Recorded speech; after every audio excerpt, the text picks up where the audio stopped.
everybody. This is Scott Hudspeth with Agent Mastermind. Welcome to the call today, and man, I'm just I'm going to dedicate this call to Beverly Carter. Again, we just a very, very sad thing that happened a couple weeks ago, and a very dear friend of mine, Eric Sachs, reached out to me and said, "Hey, man, let's. I think it's a good time to do a safety class. It's always a good time to do a safety class, but never better than right now." So, Eric, man, welcome to the call, man. I really appreciate you reaching out and just saying, "Hey, man, let me help out. Let me try and calm some people down and get them back to business and thinking just to be safe." And so, welcome to the call, brother.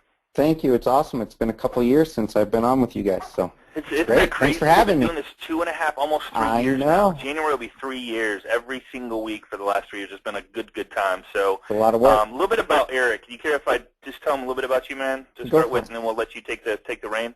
Go for it. All right, man. So Eric comes with us with a 13-year veteran at Fort Collins Police in Colorado, 5-year detective bureau, and 6 years as field training, and then he was in the patrol car. He had a little niche for a passion in real estate, so he followed his passion, which I'm so glad you did, because we would have never probably met. Thank you.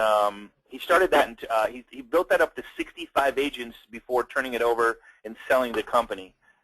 He's also co-founder of Breakthrough Broker, with 54,000 visits every single month and growing to his Breakthrough Broker website. If you haven't visited Breakthrough Broker, I would highly recommend going there. There's nothing you can buy there. Is that correct? That is correct. It's 100% free stuff for agents to grow their business. He is in U.S., Canada, Europe, and Australia. He also has something new that we're going to be talking about down the road. It's called My Online Yard Sign, which is a listing photo branding tool to help agents brand their listings in syndication. And he also speaks on business development throughout the country, and he's jumping on a plane right after this class to head to California. So, Eric, the big topic right now is safety. And, man, I tell you, I had chills the whole time talking with you yesterday, and I just really appreciate, one, your friendship, and two, your willingness to jump on class here and share this with us. So I'm gonna shut up. I got my notepad, and I'm here with you, man.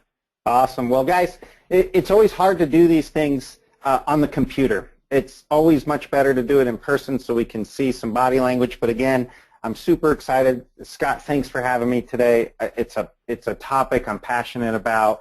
I want all of us to go home safely every time we work.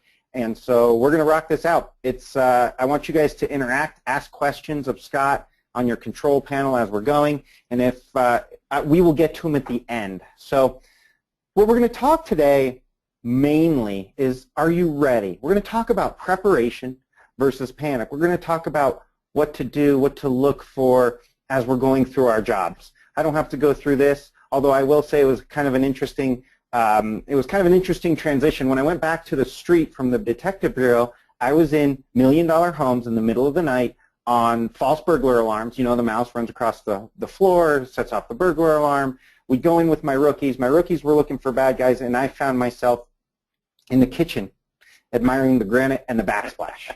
So, isn't that funny? Along with pulling over realtors in Mercedes and BMWs, I thought, man, I could try this out. So I did it. It was fun. It worked out great. A couple other things, I'm SWAT negotiator trained, and so it's fun for me to do real estate and incorporate some of the skills I learned when I was chasing bad guys. What we're going to talk about today in particular, what I want to accomplish is understanding the potential. Now, it's a very sensitive topic right now. We know what's out there. We know what can happen because of what happened to Beverly. But we're going to talk about preparing yourself both mentally and physically, and that's the main way. What I'm going to keep preaching today is be the locked door. I'll explain that to you a little while later, but how to recognize a potential act and how to react and what to do if this happens to you. So if nothing else, I want to raise your awareness today. We're really at a high level of awareness right now, so I also want to bring you down a little bit, make you feel more comfortable in your profession. We're going to talk a little victimology. We're going to provide you with some things and tools to think about. We're going to tie your current skills to new techniques. You guys are real estate professionals. You have some great skills related to what you do. I'm not here to make you paranoid today. We're not going to make you paranoid, but we do want you to feel safer in your career. And we have to put food on the table. We still have to sell homes. This is happening, and we still have to show homes. And many of us are still going to do open houses. So I want you to feel safe when you leave the call today. And if we were in person, I'd ask you, what parts of being a real estate agent concern you most in terms of your safety today? What would you guys like to hear about? And that's a really rhetorical question because we're all concerned because of what happened to Beverly. And we're concerned with going home at night after we show houses, after we do an open house. And I want you to understand the potential out there. This is not new. I'm watching social media and I'm seeing all the things that are being said after what happened to Beverly, but this is not new. So before what happened to Beverly, we've been going about our profession. We've been showing homes. We've been meeting clients we've never met before. We've been doing open houses. But it's been going on for years. As a matter of fact, not just since 2011 have assaults increased. They've really accelerated. But since 2006, they've been increasing. And typically, I'll do a case study, and I want to get through all of this today in an hour. But this happened in 2010 or 2008 with Ann Walker, Sarah Ann Walker. And it happened in Orange County where an agent was raped and bludgeoned in 2010. And also in 2010, 2 agents were murdered on the job. And one of them was found dead inside a home near Kent, Ohio. Now, if you read this, it talks about his death, follows that of another Ohio agent. So this is not just women. A lot of what I've seen on social media in the past 2 weeks has been really geared towards female agents. And I want to calm all agents down. I want you to realize that this is both men and women who can be assaulted. So I hope we have men on the call today too that will really look at this potential and decide to do some things to make ourselves safer. So really, why is this happening to realtors? It happens to teachers. It happens in the construction profession. Without all professions in America, you can get hurt. You can be assaulted. But in today's real estate market, in our opinion, the reason it's accelerating from 2006 to 2014-15, is that the market's been difficult. It's been a roller coaster. Even in a good market, we're pushing harder to get the deal done. We're pushing harder to get that paycheck and to work harder and better for our clients. Our value proposition's changing with Zillow, Truly, and Realtor.com, so we're trying different things. And we may be pushing that safety envelope and pushing safety to the back burner because we're afraid of offending somebody or we're afraid of losing a deal. We really have to reel that in, and we have to be able to articulate to our clients why we need to be safe. And we're going to talk about some of that today. A few more stats. A few years ago, NAR did a really neat survey, 4,300 agents surveyed nationwide, and half of them said they had safety concerns. Now after Beverly, I'll bet you it's closer to 100%. But back then, 1 in 4 said they'd been harassed, actually been harassed. I taught a class last week. It wasn't even a safety class. I taught a technology class, and I asked this question, and almost all of them had felt at some point they'd received a phone call or been harassed on the job. They felt uncomfortable at an open house. So this should be a priority. And it shouldn't be in the forefront of our minds for the next month because of what happened to Beverly. It should be in the forefront of our minds for the rest of our career and creating a safe environment for all of us. So we're going to talk about what makes a victim. Does anyone have any thoughts on the call? And Scott, pipe up if some people are writing in their control panel. Well, what makes a victim? What makes a victim? I think it's if you're vulnerable to it. I mean, when you talk to a couple, I don't want to blow like what you're going to talk about, but I mean, I think just being alone would make you a victim. Okay, so you can be alone. I think you can still be alone and not have the word victim stamped on your forehead. But we, in real estate, you've seen the agents who are running around with papers, flying all over the place and going to show properties, and they don't even know the combo to the property. We're going to talk a little bit about unprepared, right? Common victimology, crime of opportunity. So the FBI did a really neat study a couple of years ago.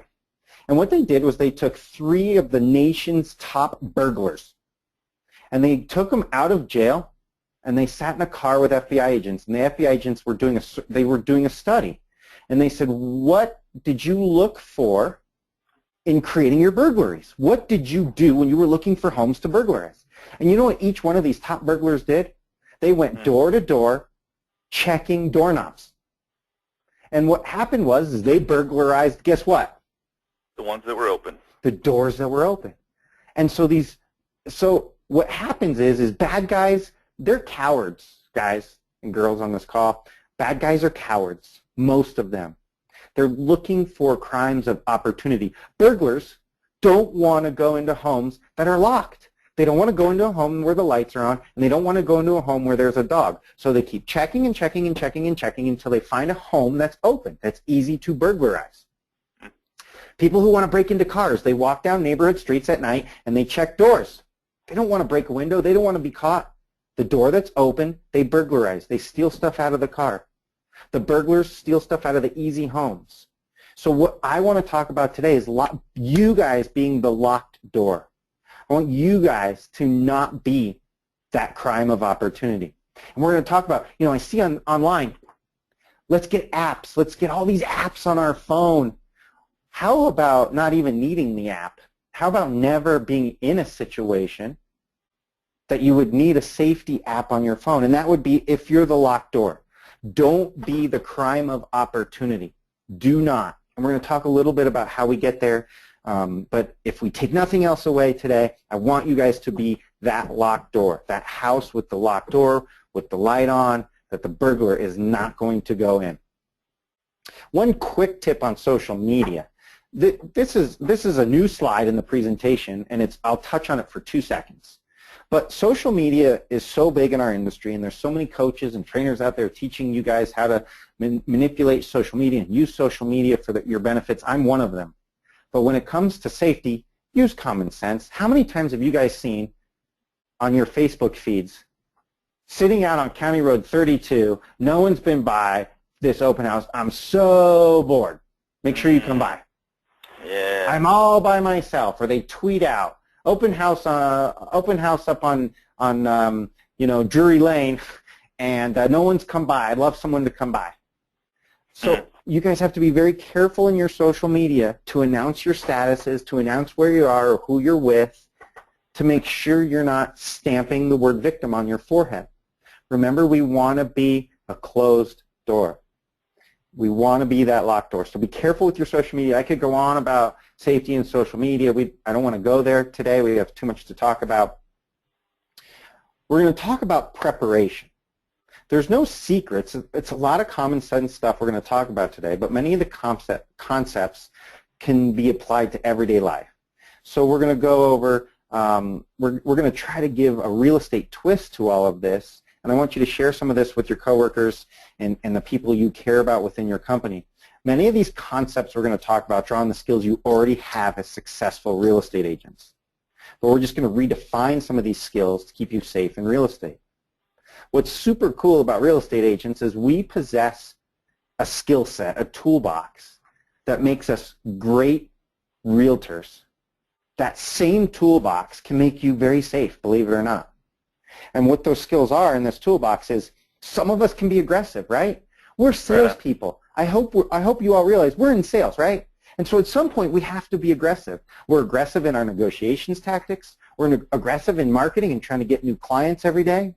We can be decisive too. In meeting with your clients, in talking about real estate, in your profession, you can be decisive decision makers. I hope you are. It's what makes a great real estate agent. Verbal judo. We can handle objections. I really want to buy that $300,000 home for $200,000. Well, John, I don't really think we can do that in today's market. Everyone would love a half-price home. If I can find a half-price home, I'd probably buy it before you do. We want you, right? So you guys are all good at that. You're all good at handling objections. You're good at handling your clients, being decisive and aggressive in the sales world. These are all things that we're good at. Observation skills. We can observe when the client's ready to buy. We always observe who the boss is. You leave a meeting and you're like, oh man, the wife is who I need to sell. She's going to be the one who makes the decision here. You guys have great observation skills in being, and you're people. Most realtors are good people, if that's good English. Right. You have good people skills, right? And so all of these skills can be utilized in keeping yourself safe. So being mentally prepared is one thing that we're going to first talk about. So it's the best way to foresee, evade, or survive an encounter. And when I talk encounter, it can be theft, it can be assault, it can be sexual assault, it can be any of what we're talking about today. But the goal of being mentally prepared is to never place yourself in a bad situation. It's the best way. Never be there. Be the locked door. And after you said that first line there, I think about when I'm going to do something, how many people are on their phones, how many people are having a phone conversation, and they're not in the moment. Yep. And we're going to talk about that. And you might be talking about that. I just wanted to think about, because we're so busy, we're running around, got kids, you have to be here a certain time, you have to, so all this stuff going on, we're not mentally prepared. And I think that's a huge, huge lesson for me is, when you do go to show a home, make sure that you're mentally there and go through all these steps before you actually take, are there, the awareness, yeah. Absolutely. And we're going to talk about stages of awareness and where we should be in our mental state when we're meeting and connecting with clients or potential clients. So, the first part of being mentally prepared is awareness of your surroundings. It's mental rehearsal, and we're going to talk about all this. It's develop basic plans, your religious beliefs, and be ready to be aggressive. So, first and foremost, the awareness of your surroundings is really important. Where are you meeting your client? Are you meeting your client in a public place? Are you meeting your client at the office? A lot of places are instituting some great new standards for meeting someone you've never met before. Are you bringing someone with you? The next thing I want to talk about is what I feel is most important to being prepared. Mental rehearsal. Now, you guys, anybody watch golf on the call today? Professional golfers take thousands and thousands and thousands of swings every year. And when they step up to the ball, their muscles remember those swings. It's called muscle memory. When you're a police officer, we rehearse in our heads and we practice deadly encounters all the way to simple fights with bad guys, and we rehearse it over and over and over again. And when I was talking to Scott yesterday, he was really amazed to hear that when police officers, and I hope we have some on the call today, maybe we do, when police officers are interviewed after a deadly encounter, after they're in a shooting situation with a suspect, 9 times out of 10, the police officers don't remember even firing their weapon, and they certainly can never say how many rounds they fired during a deadly encounter. The reason is because you go into fight or flight mode, and your muscle memory takes over. You don't remember what happens. The next thing you know, it's over. But you've gone over it in your head over and over and over. Now, if you've never been, if you're a realtor, and you've never been in a fight in your life, you've never been punched in your face really hard, how are you going to react if it does happen to you? What happens is if you've never rehearsed in your mind what you're going to do, then your body does not react when it happens to you. So I want to talk about mental rehearsal. When I would drive around in my police car, I would rehearse every single possible thing that could happen to me. And now that I'm a realtor, I have rehearsed every single thing that could happen to me. If I'm showing property and the person I'm showing property to wants to see the basement and wants me to walk down first, what am I going to say? I'm going to say, John, I don't show basements. You're welcome to go down there. I'll be up here. As a matter of fact, I'll be waiting for you outside. I knew exactly what I'd say if that happened to me. Okay? And so my mental rehearsal, I know exactly what's going to happen to me if someone hits me on the back of the head. Listen, guys, if we're going to talk about what we call code red, if you're involved in a physical threat, we're going to talk about that later. But if you mentally rehearse it over and over and over again in your mind, your brain will remember this rehearsal and you'll go into action. And it's especially important in our profession when most of us have never been in this situation in our entire life. Most of us have never been here. So mental rehearsal, very important. Develop basic plans. So in your mental rehearsal, if I meet somebody and they're invading my space and I feel uncomfortable at a house, what am I going to do? I'm going to unlock the back door. I'm going to know my exit strategies. And my basic plan is to sit outside and wait for them to be done, or call a friend to come meet me. We're going to talk about some other things, but develop some basic plans in your mental rehearsal for the things that could happen. Remember what you're fighting for. In your mental rehearsals, you're fighting for your life. You're fighting to be able to go home to your family, your friends, and the right to live. So you should get really angry. We're going to talk about that again later in a few minutes too. Religious beliefs. At some point in a deadly encounter, you're going to have to be aggressive. So if you never say a bad word in your life, and by the way, I usually have a typical, when you teach the cops, if you don't say the F word in the first 5 minutes, you lose all credibility. So again, I apologize up front, but if you guys never say a bad word in your life, now may be the time to say a bad word. We're going to talk a little bit later about command presence, what it's like to be really listened to with a guy or gal who wants to hurt you. And be ready to be aggressive. Preparing yourself physically. Stay in decent health, guys. Do you carry keys, mace, taser, a gun? Have you practiced? Verbal challenges and body language. So I think it's important, and this is common sense, to stay in decent health. I'm not going to dwell on that. But if you guys carry mace, taser, a handgun, keys, and you think you're going to defend yourself with that, great. But the time to figure out how the mace can works is not when you're being assaulted. The time to figure out your proficiency with your handgun is not when you're being assaulted. If you've never used your taser anywhere, ever, the first time is not when you're being assaulted. So make sure you've practiced this. Have you been to a handgun class with your gun? Have you actually sprayed pepper spray? Have you sprayed yourself with pepper spray? That sounds funny, but you should know what it feels like, because if you spray someone else, the chances are you're going to get a little in your face, and you should not let that incapacitate you. We're going to talk about some of this later. Do you carry keys, and what are you going to do with the keys if you get presented in a situation? We're going to talk about that in a minute too. But if you carry and have in your plan, in your mental rehearsal, if you carry some sort of self-defense mechanism, make sure it's practiced. Verbal challenges. What are you going to say? Do you think if somebody's there to hurt you, do you think, you know, John, I really don't feel comfortable? Or do you think, get the fuck away from me? Right. Which is better? Absolutely. Absolutely. Which is better? I apologize for my language, guys, but we talked before. Yep. Verbal challenges, you have to be the locked door. Bad guys are cowards. They're not going to hurt someone who they feel is going to be a problem. They're going to move on to the next one who's not going to be a problem.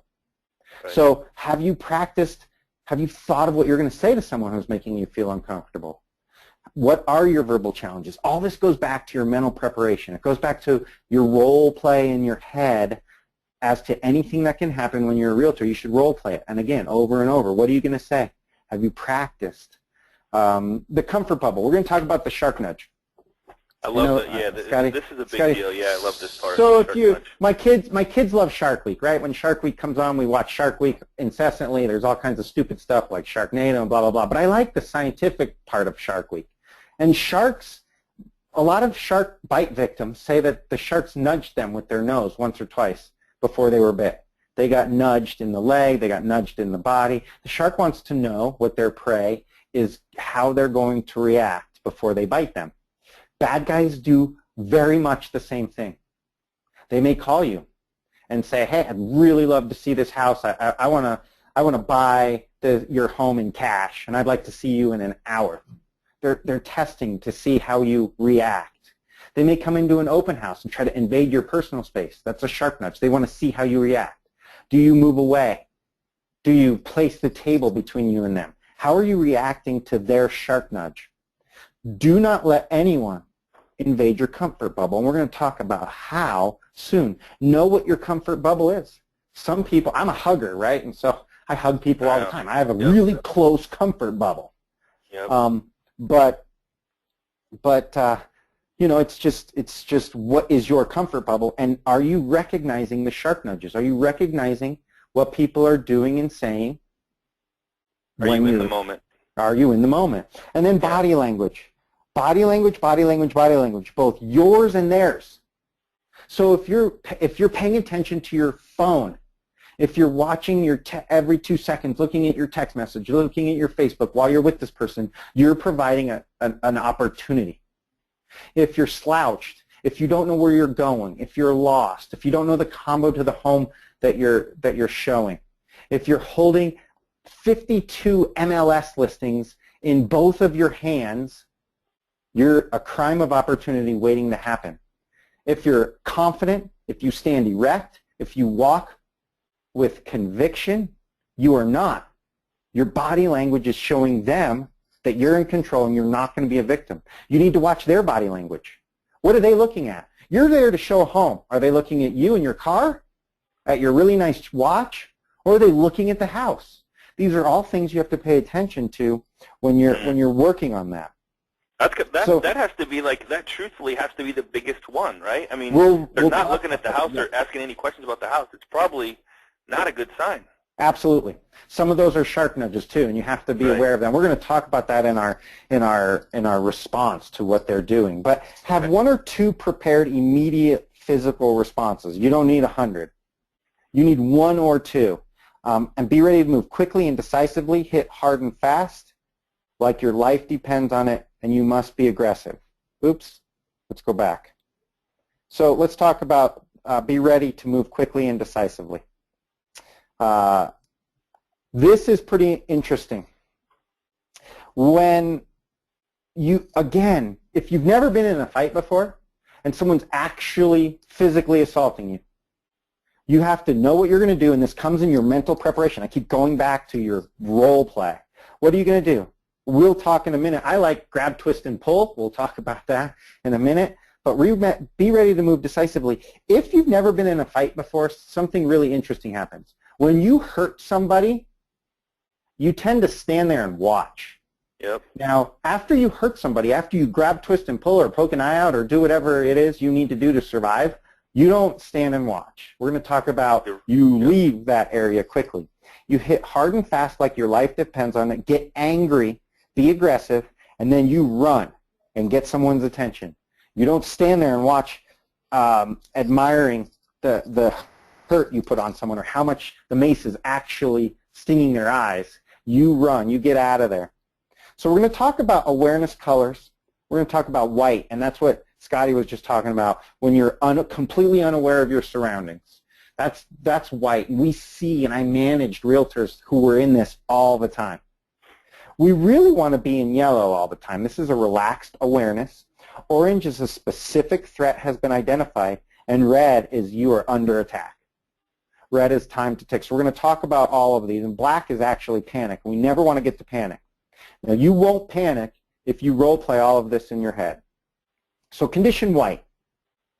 If you walk around in life and think this will never happen to me, I feel really bad for what happened to Beverly, I feel bad to what happened to those realtors in Ohio in 2010, but I live and work in the safest place in the world, this will never happen to me. I can talk my way out of anything. I've talked to a lot of men in this industry who say this to me. When I teach this class, I have guys say, I can talk my way out of anything. All right, have you figured out how you're going to talk your way out of a .45 caliber gun being held to your head when they want your car? You know, have you role played that? Great. Tell me you can talk your way out of anything, but make sure you role play it. Are you distracted during initial contact? No qualifying questions before or during. Again, looking at your texts, thinking about what you're going to do that night. Distracted or out of the office when showing or in person. Again, out of the office means, just like Scott said, not present in the moment. No plan before, during, or after.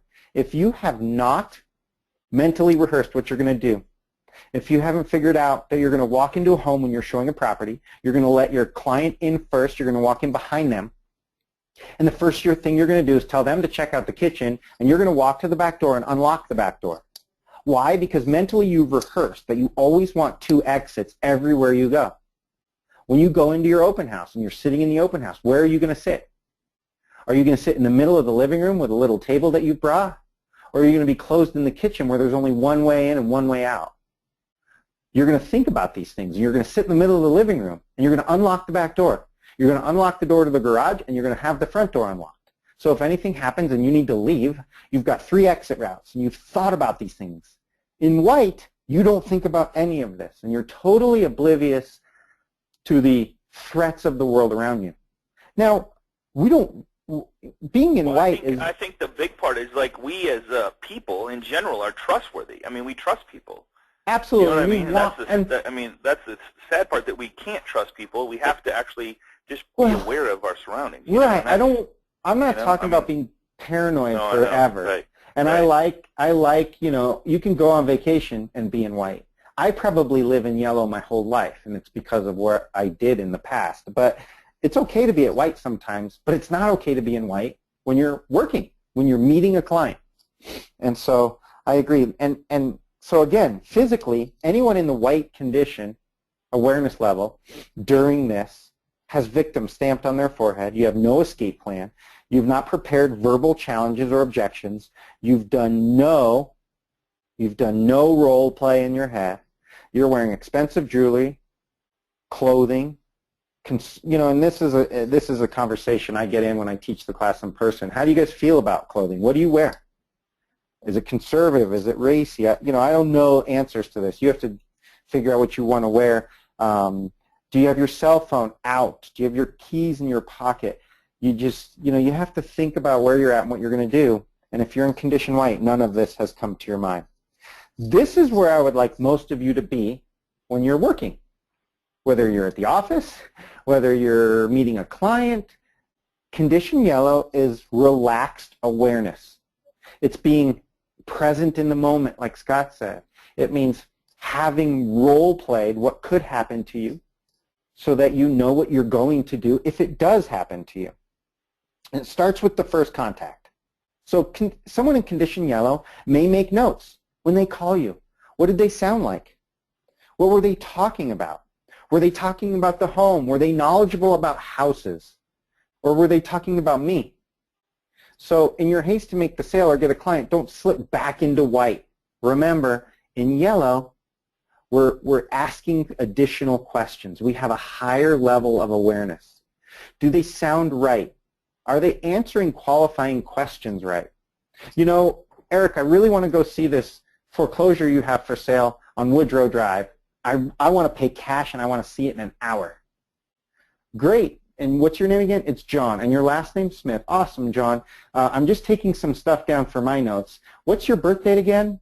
What do you mean? What do you need my birthday for? I just need it for all my stuff. And by the way, let's meet at Starbucks. That's a couple blocks away. And have your proof of funds available from the bank that you're going to buy this in cash for, because I just have to have that for my records. Click. That was a shark nudge.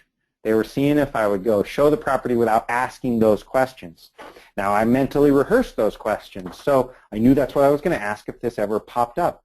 Do they sound right? If they say, yeah, absolutely. I work at Bank of America is where my cash is. I'll bring a letter from them. I'm happy to meet you at Starbucks. I've been looking at foreclosures all over the city. This one seems to be, in my price range. That would sound right to me. First contact. Do an assessment when you meet them in a public place, at the Starbucks, at the local coffee shop, at your office. What kind of car are they driving? If they're going to buy a $400,000 or $500,000 home and they roll up in a Pinto, that's probably a clue in my past life, right? Where are you looking? Is their appearance go along the lines of an investor that's buying a bunch of properties, or are they buying a big 4,000 square foot home for themselves, or are they a family? I mean, these are things that you want to look at when you first meet with them in a public place. More mental condition yellow. When you're inside the house, when you're showing a home, how do you show it? Where do you walk? Where do you stand? Now, in talking to Scott yesterday, I would like you guys in condition yellow to always be physically in control of your client. When you go up to the door and you're getting the code or the key, ask them to stand away from you for a second. Hey, can you just wait right here? I'm going to get the code. You want a few feet between you and your client. You don't want them right on top of you, whether you know them or not. You get the key out. You open the door. Who goes in first? You let your client walk in first. You're always behind them. And you manipulate your client's physical activities with yours because you're confident. You're in yellow. Eric, go check out the kitchen. While I'm checking out the kitchen, you're unlocking the back door so that you have an escape route if you need it. Okay? So where do you walk and where you stand is really important. Have a plan. Again, if this person attacks me, what am I going to do? What am I What am I going to do? And you should have this mental rehearsal. I'm going to hit hard, I'm going to hit fast, I'm going to be aggressive, and I have my escape routes. Call a friend. Do they have a plan? Don't get distracted. Know the combo at the door. Don't have to call, don't have to search. Make sure your hands are free. So again, and this is a big thing for cops. They always make sure their hands are free. Don't be holding a million things. Take a briefcase, have it over your shoulder, but make sure your hands are always free. Hands that are busy can't help you. If they're holding on to a million different things, they can't help you. And then prey versus predator. You know, you never want to be the prey. You don't have victim stamped on your forehead. You always have to be in control and in charge of yourself, physically and mentally. So know your escape routes. Here's a little thing I'd like for you guys to do if you'd like. Even if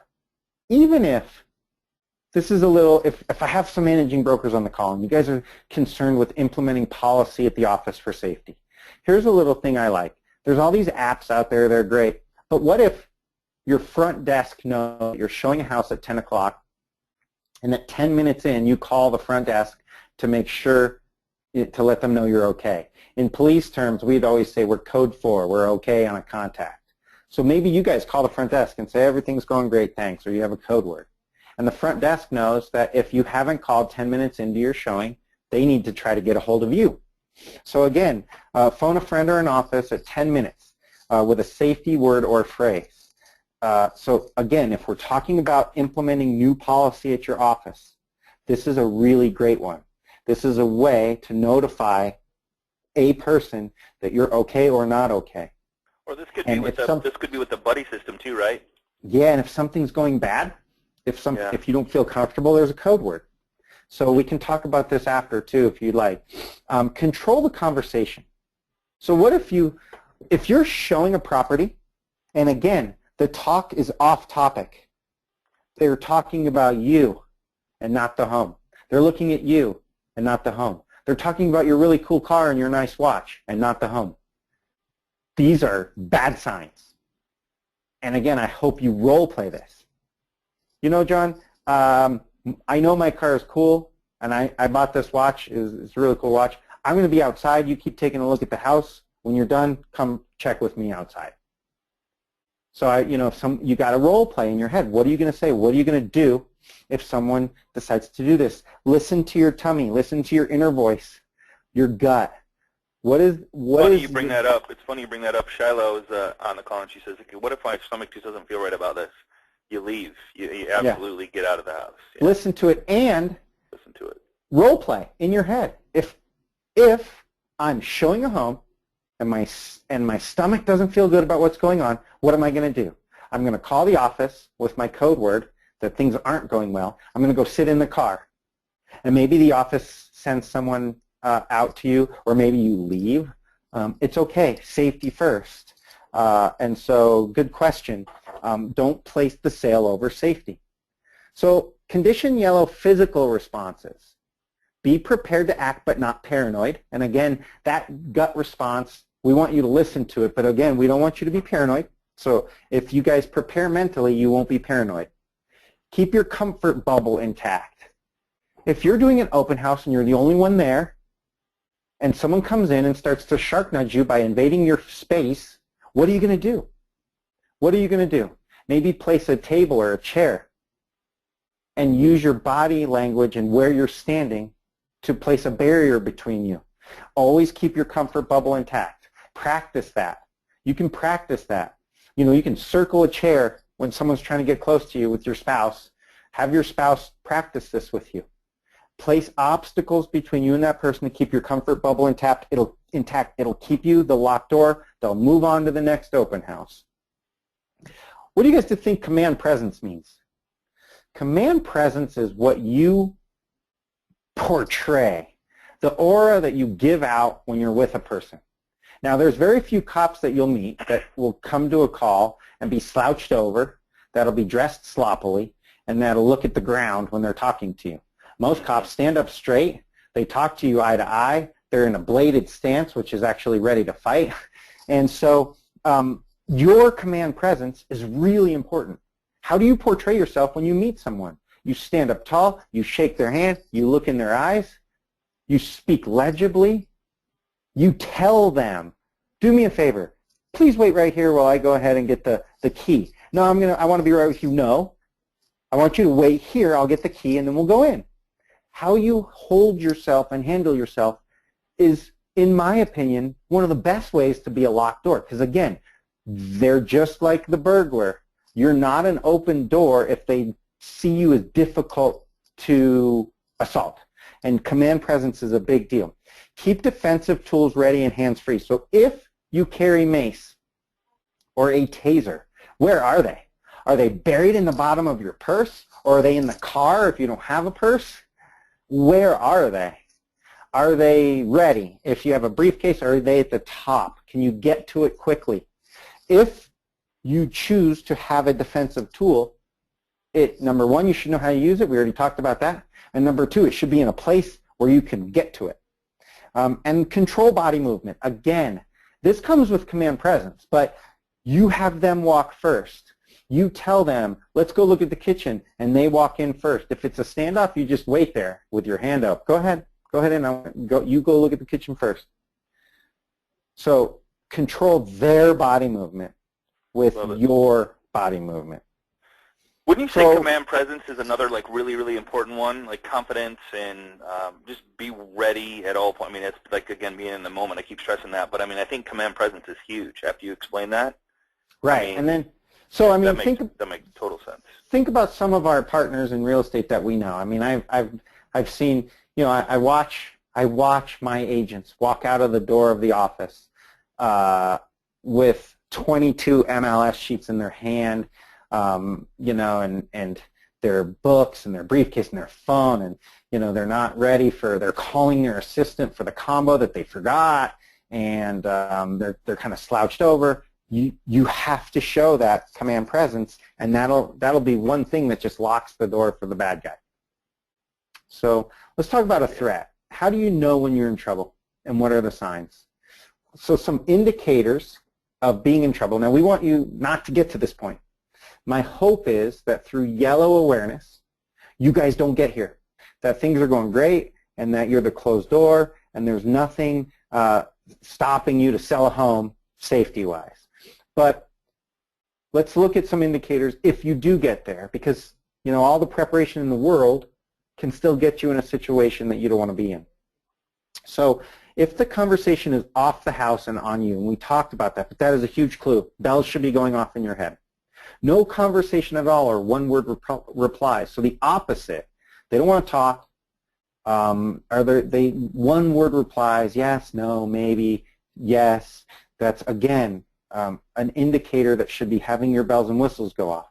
Invading your comfort bubble, invading your, you know, a little shark nudges, touching your back, touching your arm, walking too close, wanting you to walk first, all testing you. All really pushing you to see how you're going to react. And again, that is like the burglar checking the front doors. You know, if they touch your back and you don't have a response, that shark nudge worked. That bad guy's mind is working. All right, I just touched her back. Now I want to try to get her or him in a quiet corner of this house. And now they're in control. But if someone touches your back and you've mentally rehearsed what's going to happen if a client you've never met touches your back, and you turn around with command presence and you say, John, don't touch me. If we need someone else to show you this house, that's fine. Because that's what you rehearsed. That shark nudge did not work. And the shark nudge of trying to get you to go first in the door did not work. That bad guy's done. He is not going to want to hurt you. The 3 shark nudges he tried didn't work. He's not going to bite you. Where is their attention? And again, we really want to focus on bad guy's attention. You'll know, you've shown a lot of houses and you've done a lot of open houses as realtors. You'll know what's not right. This is what's going to make that feeling in your stomach that you just talked about go off. Where is their attention? Is he moving you around the house? Again, we want to talk about that body language. Very important. Very important. Is he moving you? Is he close? Is he trying to get you into a back room? Is he trying to get you to go in the basement? So really, those are all really indicators.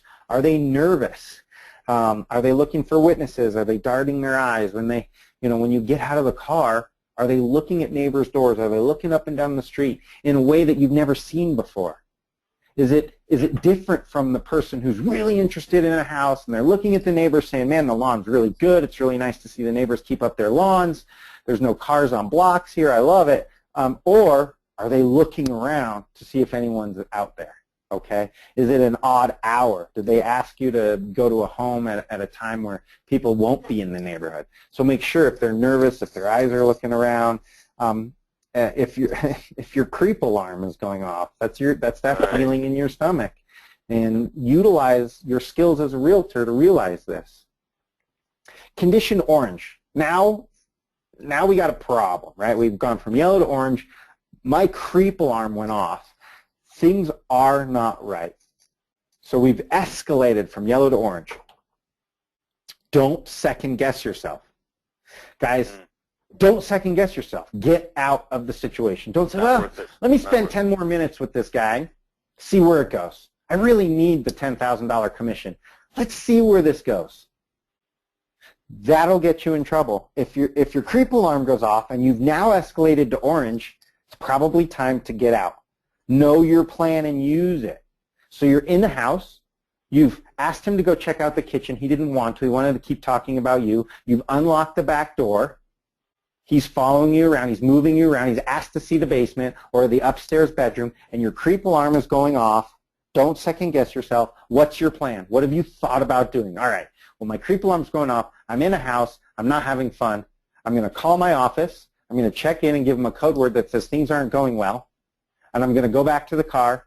I'm going to tell my client whatever your plan in your mind says. I'm having a problem at home. I got to take off. Have a great day. I'm out of here. Or lock the door or don't lock the door. Don't worry about those things. Get someone else to go lock the door after you leave. It doesn't matter. Get out.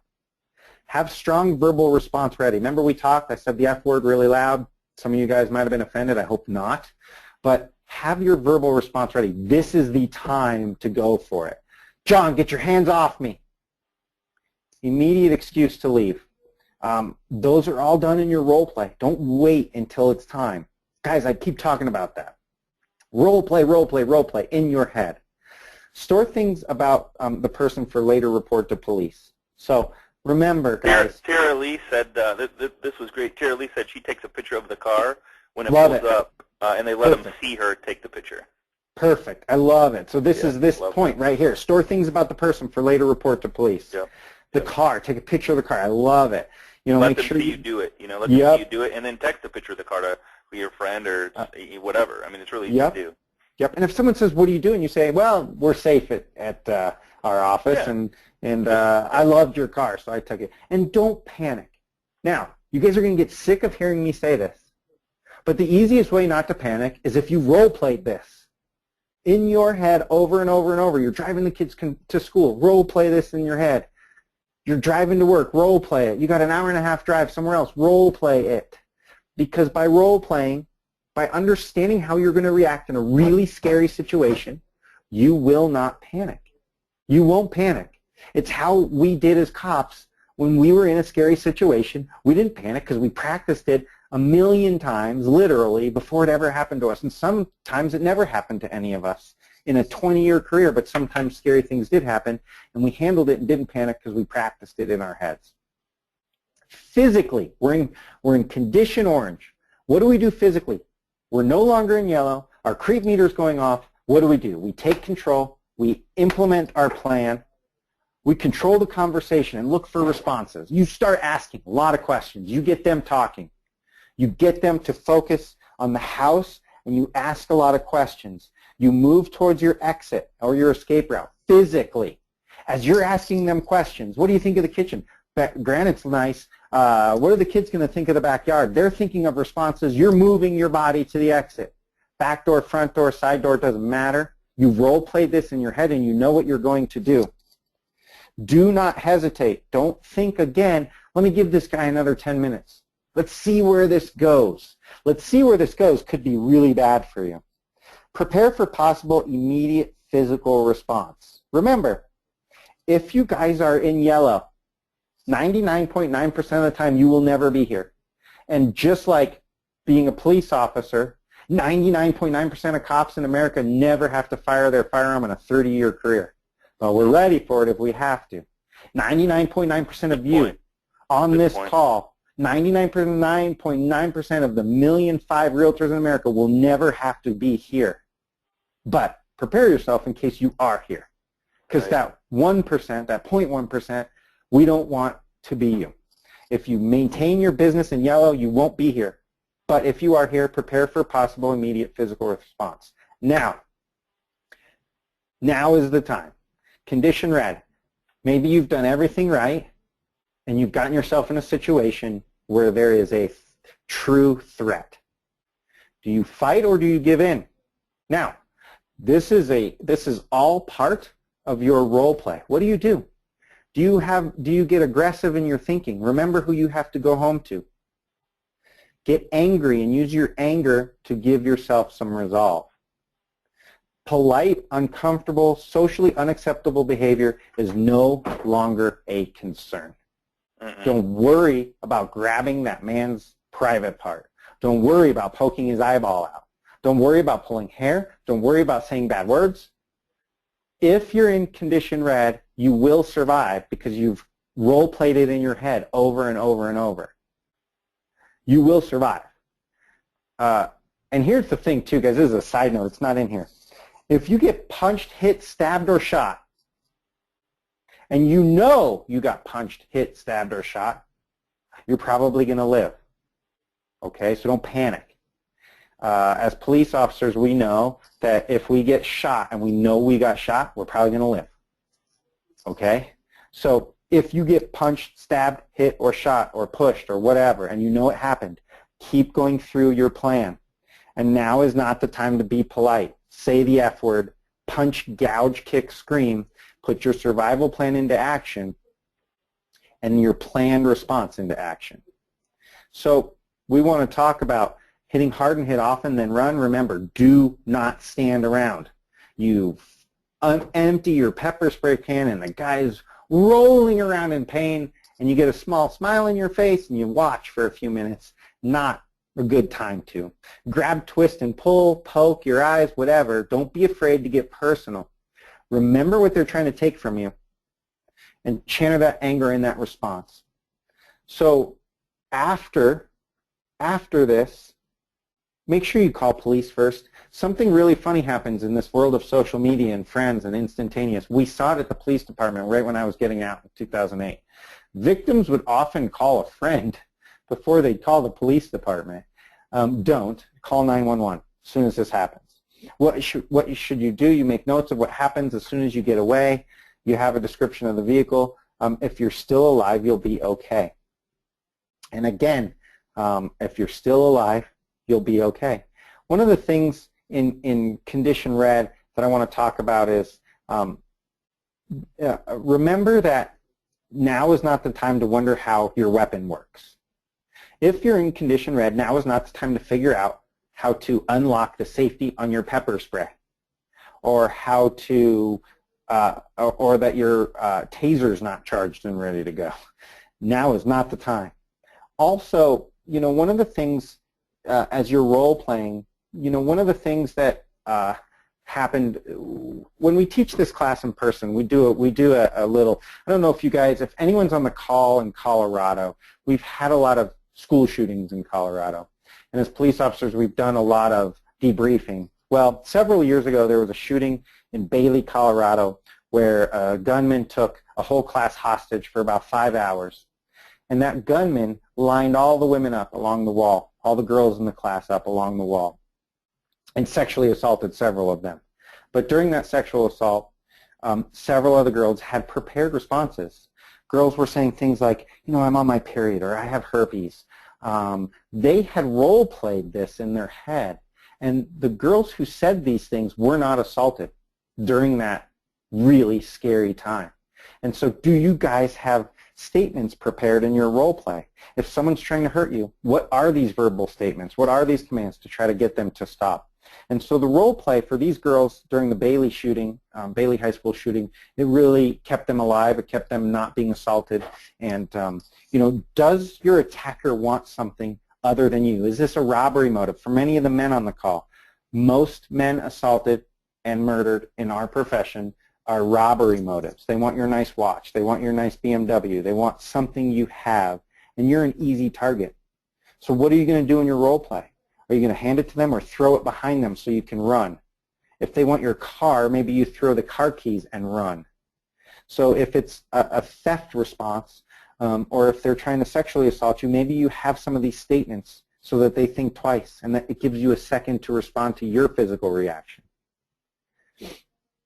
Any questions about that sort of stuff? No, So that's great stuff, man. if we recap a little bit, I want everyone on the call to be a locked door. If you live your life, your professional life in yellow, relaxed awareness, and you're in the moment, and you plan mental rehearsal, you're going to avoid these situations, and you're going to be able to go sell a lot of homes for the next 20 years as a realtor and never have a problem. So I really want you guys to be in the moment. I want you to really go ahead and role play anything bad. It's great to be prepared for the worst and hope for the best. Absolutely. So, and then last, use the skills you already have in this mental preparation.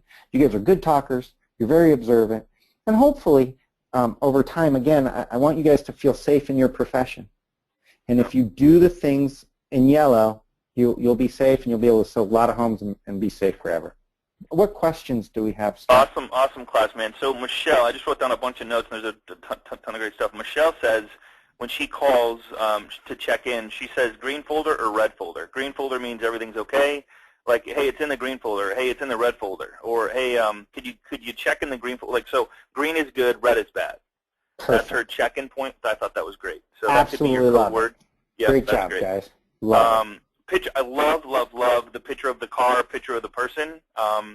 Even if you're not doing it, if you're taking that, I mean, just I would do it. I love that. Alicia said, what about the homeowner's possessions? I guess you have to determine whether that's more important in your life. How would you respond to that, Eric? So good question. I mean, if you just turn and run and leave that person in the house, I would say if your bells and whistles are going off and it's time to turn and run, the homeowner's possessions are not your problem. Absolutely. Yeah, safety's more first. Lindsay, she said she used to be good, but now she's pregnant.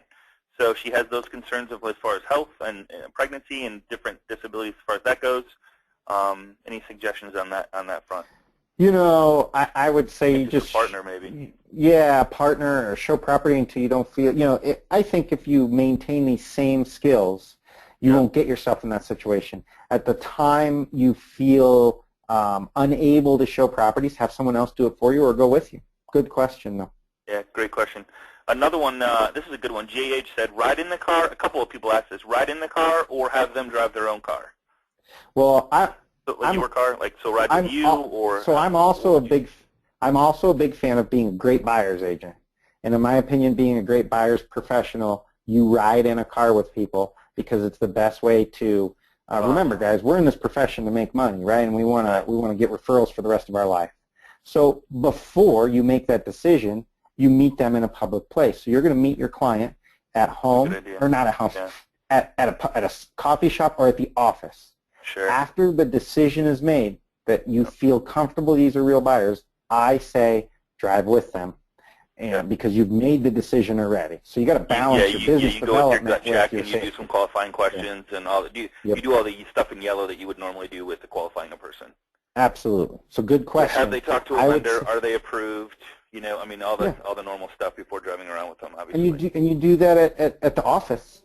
You know, and if they refuse to come to the office or refuse to meet you in a public place, and they want to meet you at the property, then there's some other considerations. Great, you continue to, maybe you don't meet them, or maybe you bring a partner along, or two partners along. It just depends how you feel about that. Yep. Let's see. So one of the questions, let's see, good suggestion.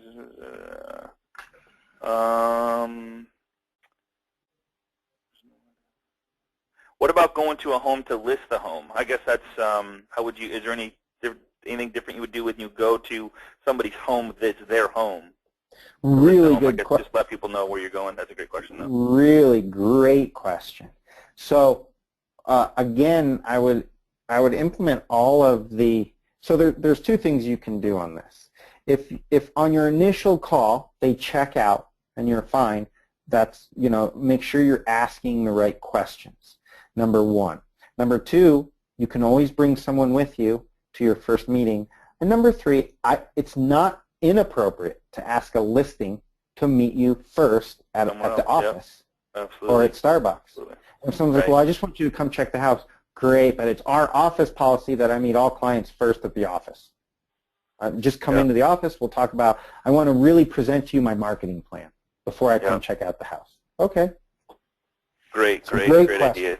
Yep. Great question. Jay Fort said, what about like when you do feel uncomfortable saying, hey, somebody else is going to be coming to see the house shortly, so I'm just going to wait outside in case they show up. That would be an uncomfortable feeling that you could get you out of the house, but also let them aware that there's somebody's going to be showing up as well.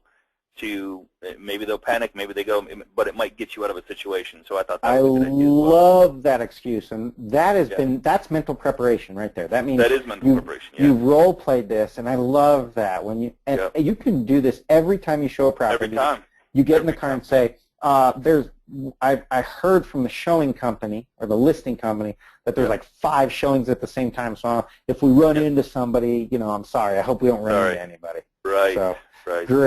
Great response. Someone's thought that. Whoever asked that question or made that comment has thought this out. So I love it. Yep. Guys, it's okay to fib a little. It's okay to. Dude. Just for your safety, it's okay to lie. Absolutely. If you don't know that there's 6 people seeing the house, who cares? This is your safety. Right. Vicky asked a great question. She says, lock door behind. Like once you get in with the person, she says, lock door behind you so nobody else comes in. I don't know. I don't like that. No, I don't like that either. In my opinion, you want to keep all your exits open. Okay. So I would not recommend locking the door behind you.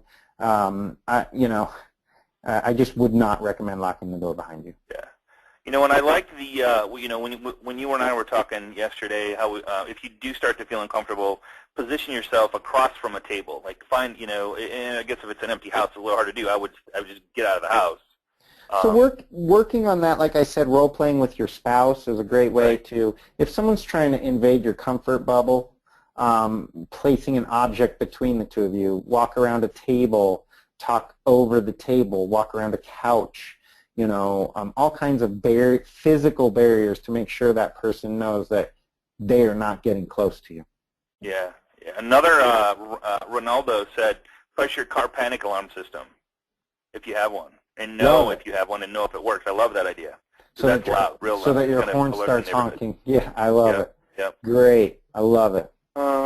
Cool. Hey, Eric, man, sincerely appreciate all this. And guys, we're not doing this to scare people. I think the biggest thing is the mindset. For me, the biggest message was prepare yourself with what could happen or everything that could happen, every situation, every encounter. Be aware. Be in the moment.